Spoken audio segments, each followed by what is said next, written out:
আমার প্রিয় বন্ধুগণ, মুসলমান ভাইরা কথাটা বোঝার চেষ্টা করবেন। প্রথম নম্বর প্রশ্ন হলো, এই পৃথিবীর এমন কোন জায়গা যেই জায়গাতে সূর্যের আলো একবার গেছে আর কিয়ামত পর্যন্ত যেতে পারবে? খুব মনোযোগ দিয়ে বোঝার চেষ্টা করবেন। মুসা যখন দিনের দাওয়াত দিল, ফিরাউন মুসাকে মারার জন্য পেছন দিক থেকে হামলা করেছে। মুসা নবী দৌড়াই সামনে, ফিরাউন দৌড়াই পেছনে। দৌড়াইতে দৌড়াইতে মুসা নবী চলে গেছে আপনার ওই নীল নদের কাছে, লোহিত সাগরের কাছে। যাওয়ার পরে আল্লাহ ডাকতে বলে, মুসা রে তুমি এখন কি করবা? এমন সময় ফিরাউন মুসা ডাকতে বলে, আল্লাহ আমার তো বিপদ, কি করব?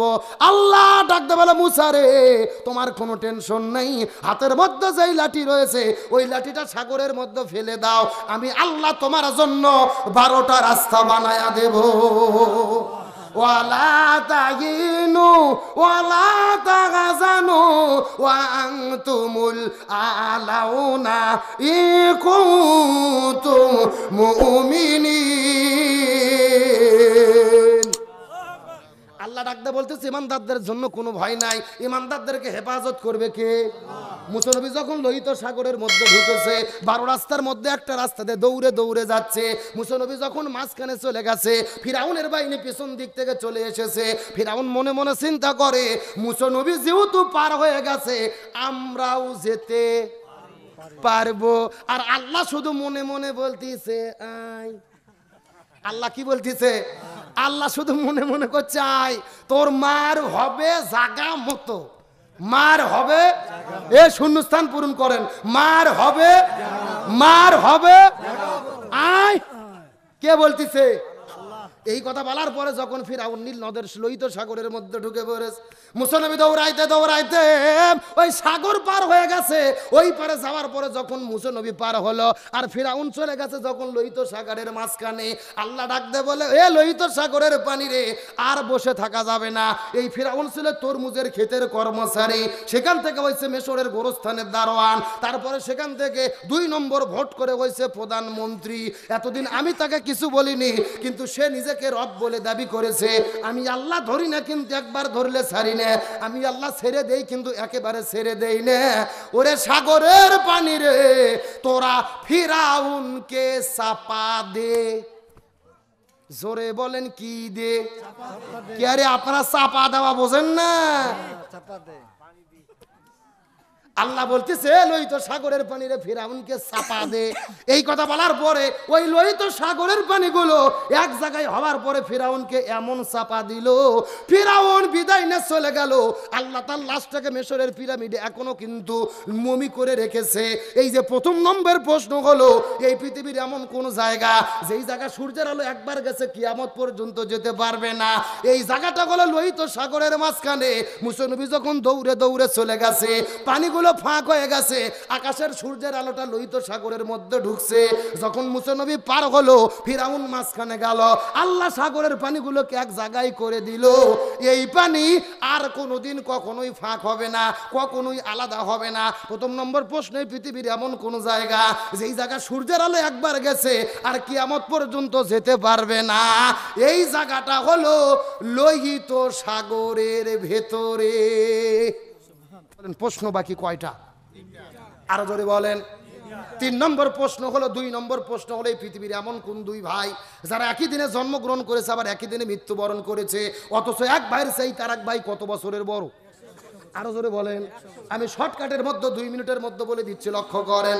আল্লাহর একজন পয়গম্বর ছিল হযরত উযাইর আলাইহিস সালাম। কথাগুলো সুন্দর করে বোঝার চেষ্টা করবেন। আল্লাহর পয়গম্বর হযরত উযাইর আলাইহিস সালাম একদিন রাস্তাতে গ্রামের মধ্যে দিয়ে হেঁটে যাচ্ছে। ওই গ্রামের মধ্যে হেঁটে যাইতে যাইতে লক্ষ্য করে দেখে একটা গ্রাম ধ্বংস হয়ে মাটির সঙ্গে মিশে গেছে। উযাইর নবী ডাকতে বলেন, আল্লাহ, এই যে বিশাল একটা গ্রাম ছিল মাটির মধ্যে মিশে চলে গেছে। আল্লাহ ডাকতে বলে, উযাইর রে, এই গ্রামের মানুষদেরকে একদিন আমি উঠাবো, হাসরের ময়দানে নিয়ে যাব। এমন সময় আল্লাহ তাআলা উযাইর ডাকতে বলে, আল্লাহ, এটা আমি বিশ্বাস করি, কিন্তু আমার মাথা খেলে। মাথা খেলে না, বিশ্বাস করি, মাথা খেলে না। মাঝে মধ্যে আমাদেরও কিন্তু এরকম বিভ্রান্ত হয় যে কে আরে আদম নবীর থেকে শুরু করে কত মানুষ মরে সাফ হয়ে গেছে কবরের মধ্যে, এরা আবার উঠবে, আবার যাবে, আবার বিচার হবে।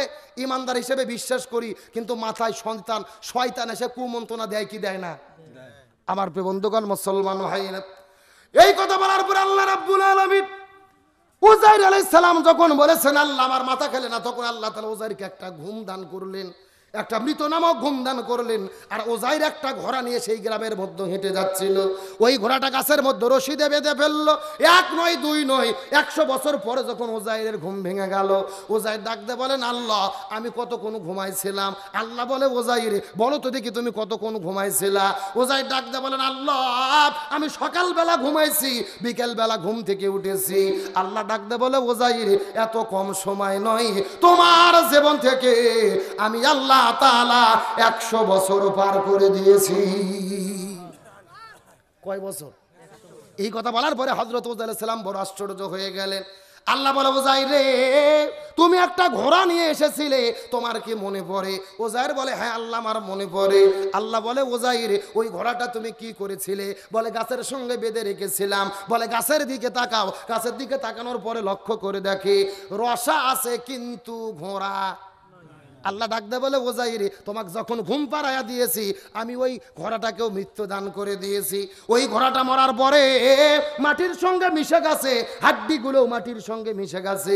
এই হাড্ডিগুলো তোলার পরে কুম্বি ইজনিল্লাহ বলার পরে মুখের মধ্যে ফু দিয়ে বালি দাও। এই কথা বলার পরে উজাইর একটু বালি নেওয়ার পরে আস্তে করে ফু দিয়ে যখন হাড়ের ওপরে উঠাইয়া দিল, সঙ্গে সঙ্গে আল্লাহ তাআলা ওই ঘোড়াটাকে জীবিত করে দিল।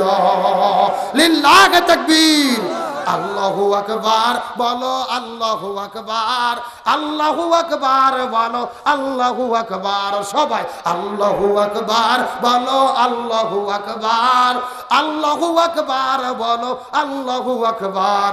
এসো না আল্লাহর নামে গান গায়, এসো না মনু প্রাণ জুড়াই, এসো না মনু প্রাণ জুড়াই। চিৎকার করে বলেন দেখেন আল্লাহু আকবার।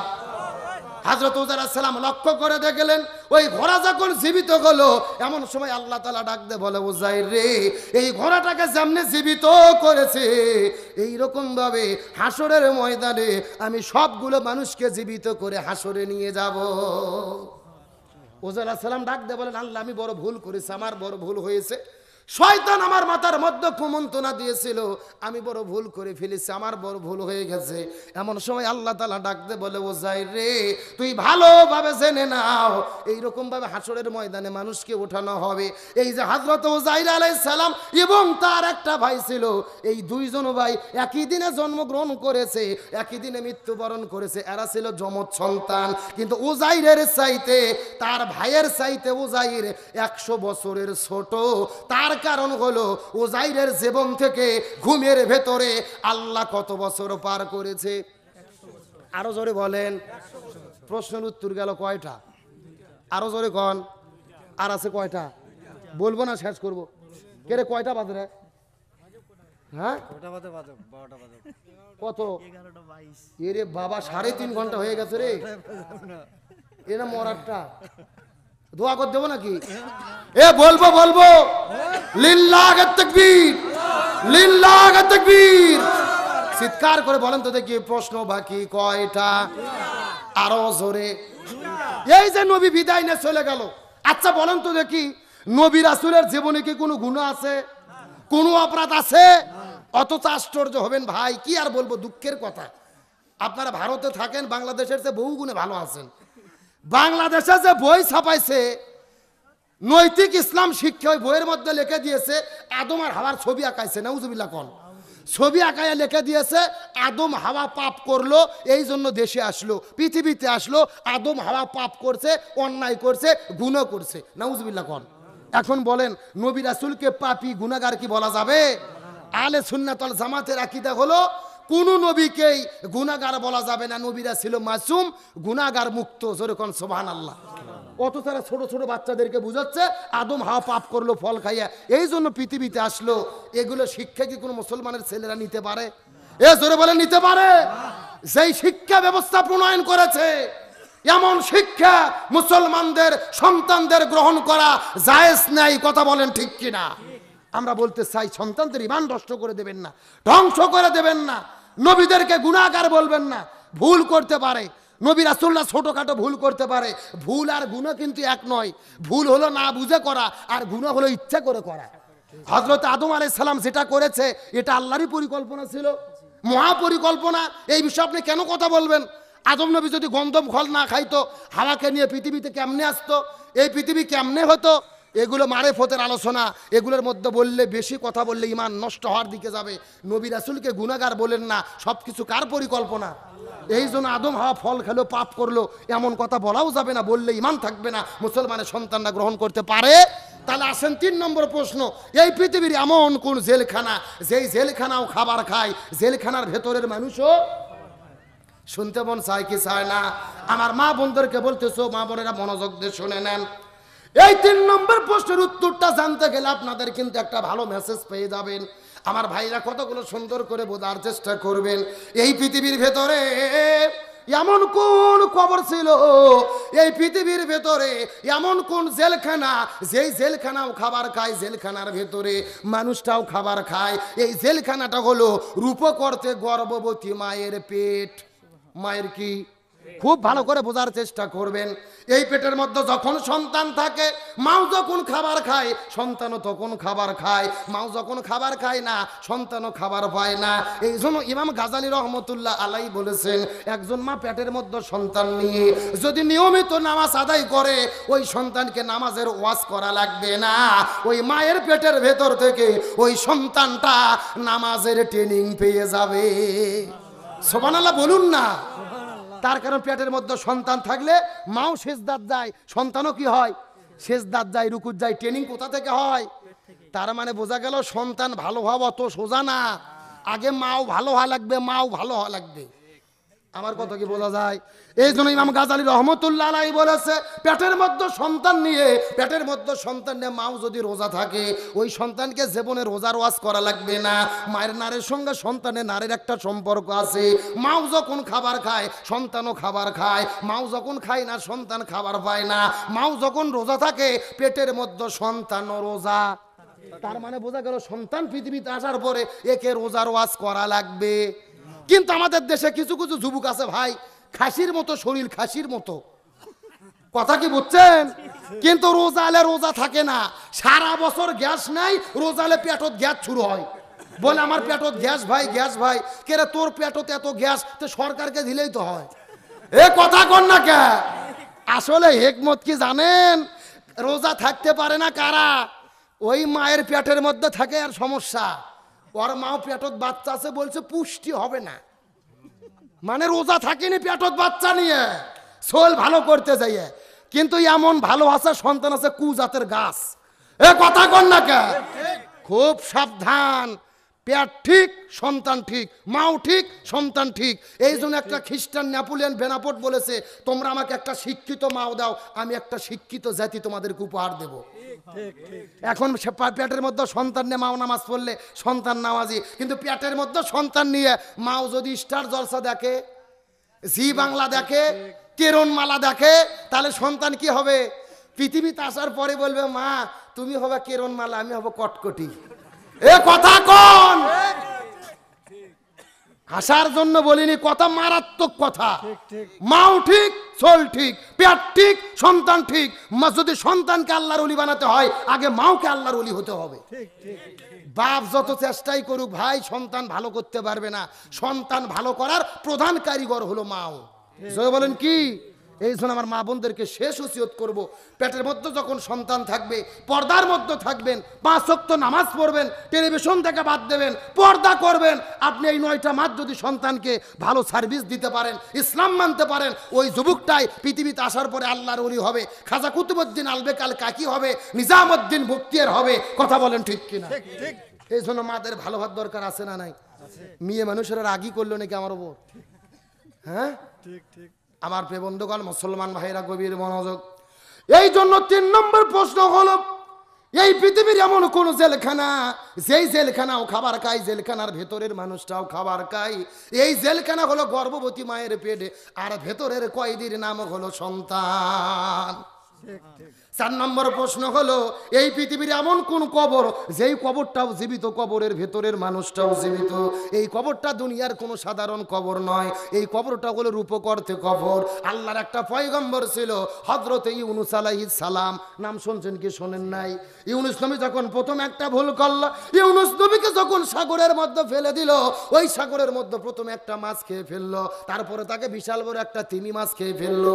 তিমি মাছের পেট একটা অন্ধকার, ছোট মাছের পেট একটা অন্ধকার, ওই সাগরের পানি একটা অন্ধকার, 3টা অন্ধকারের ভিতরে 1 নয় 2 নয়, আল্লাহ ইউনূস আলাইহিস সালামকে 40 দিন পর্যন্ত মাছের পেটে হেফাজত করেছে।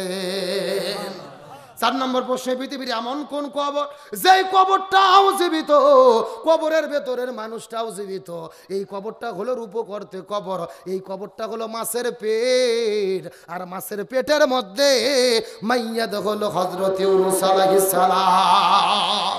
এই 4টা প্রশ্নের উত্তর যখন হযরত আলী রাদিয়াল্লাহু তাআলা খ্রিস্টান পাদ্রীদের কাছে দিয়ে দিল, সঙ্গে সঙ্গে পাদ্রীগুলো কালেমা পড়ে মুসলমান হয়ে গেল। সবাই বলেন লা ইলাহা ইল্লাল্লাহু মুহাম্মাদুর রাসূলুল্লাহ। সকলে পড়েন সাল্লাল্লাহু আলাইহি ওয়াসাল্লাম। আমি সর্বশেষ মা বোনদেরকে বলবো, ও মা বোনেরা, আমার নবীজি হাদিস শরীফের মধ্যে বলে 4টা আমল যদি কোনো মহিলা করতে পারে, আল্লাহ তাদের জন্য 8টা জান্নাতের দরজা খুলে দেবে। 1 নম্বর নামাজ, 2 নম্বর রোজা, 3 নম্বর স্বামীর খেদমত, 4 নম্বর পর্দা। 1 নম্বর নামাজ, 2 নম্বর রোজা, 3 নম্বর স্বামীর খেদমত, 4 নম্বর পর্দা। এই 4টা আমল করলে আল্লাহ তাদের জন্য 8টা জান্নাতের দরজা খুলে দেবে। আল্লাহ আমার দেশের এই ভারতের এলাকার আজকের মাহফিলের সমস্ত মা বোনদেরকে এই 4টা আমল করার মতো তৌফিক দান করুক, বলেন আমিন। আরো জোরে বলেন আমিন। আজকে আলোচনা করেছিলাম আমাদেরকে তাবলীগ করতে হবে কোরআন দিয়ে, আর কোরআনের তাবলীগ করতে গেলে বিপদ আসবে, নবীর পথে চলতে গেলে বিপদ আসবে। আমরা নবীর পথ অনুসরণ করব, প্রয়োজনে বিপদের মধ্যে পড়বো, জেলে বন্দী হব, নিজের শরীর থেকে রক্ত ঝরাবো, তারপরও দ্বীন ইসলাম ছাড়া হব না। কারা কারা রাজি আছেন? 2 হাত আল্লাহকে তুলে দেখা।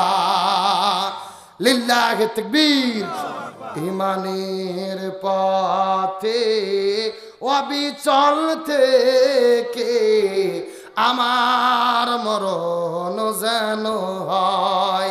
সবাই ইমানের পথে অবিচল থেকে আমার মরণ যেন। সকলে বলেন আমিন। একেবারে টানা 3.5 ঘন্টা হয়ে গেছে, 3.5 ঘন্টা। আল্লাহ তাআলা আমাদেরকে কবুল করুক, বলেন আমিন। আরো জোরে বলেন আমিন।